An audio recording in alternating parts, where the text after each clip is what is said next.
Welcome. Today we have a debate, a clash of the titans between two great philosophers. Over here we have a cynic, the Ubermensch, the God-killer himself, Nietzsche. And over here we have a true math wizard, father of the calculator, the man who loves triangles, the pragmatist of God, Blaise Pascal. Today we will be focusing on a very important topic, God. Religion has influenced our society for centuries, but many argue that in the modern day, that God is actually dead. But that begs the question, is God dead? Does he have an influence on our society? And if he is still alive, what is that influence? What does religion and God give us in the modern age? Thank you for having me. I'd like to begin by saying I hope to change perspectives of religion, God itself, and moral theory.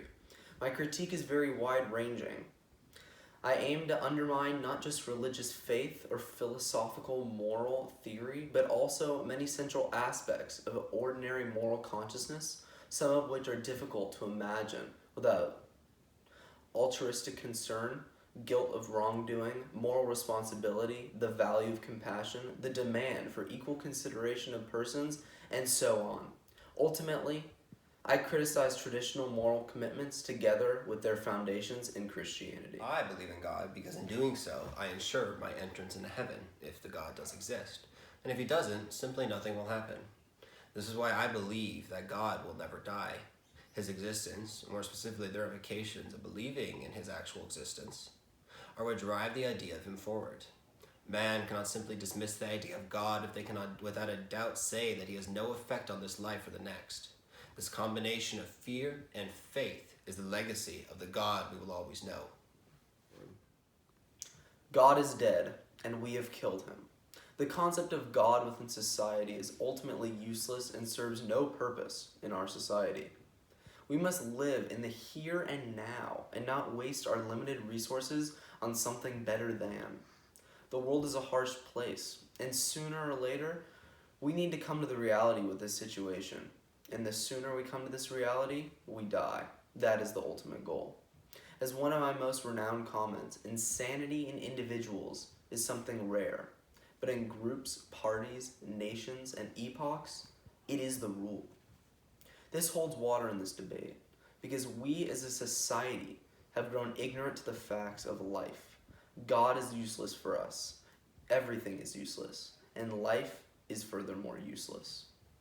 The previous statement is made by a man ignorant to the needs of society. God's not dead. He is the formation of the primal instinct we as humans share. A man's life without some belief is an empty life. The only harsh place, as Nietzsche says, is a world where we abandon all previous values and fling ourselves into a situation we cannot know the answer to. This is the reason why God will never die. Whether you would believe in his existence or not, his influence on us will never cease. Which is why your destructive, nihilist views towards God are based off of falsified beliefs rather than the truths that society has shown us. Truths? Truths, you say? There are no truths. Society lies to us.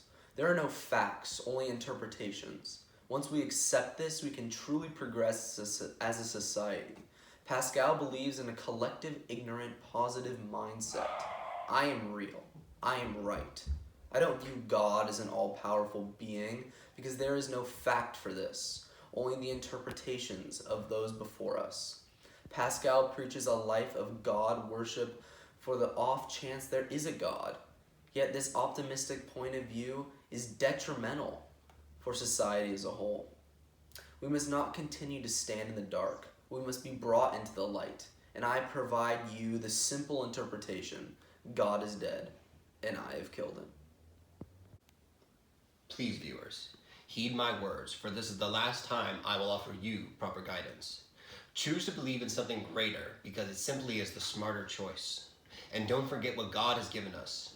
Religion and belief have unified millions of people for most of human history. And without these beliefs, man would have no drive to perform acts of good, since he wouldn't believe in the true consequences of these actions. This idea of an ever-watchful figure is what holds humanity together, and is why God will never die, and the benefits of that belief in God will carry us far into the future. This concludes this debate. Two truly remarkable men have debated today and given you their ideas and beliefs when it comes to the existence of God. In such an uncertain topic, it is impossible to declare a winner, but both of the ideas of these men must be respected and cherished. Have their arguments swayed you? Do you believe in God and his existence? It's up for you to decide. Thank you for watching.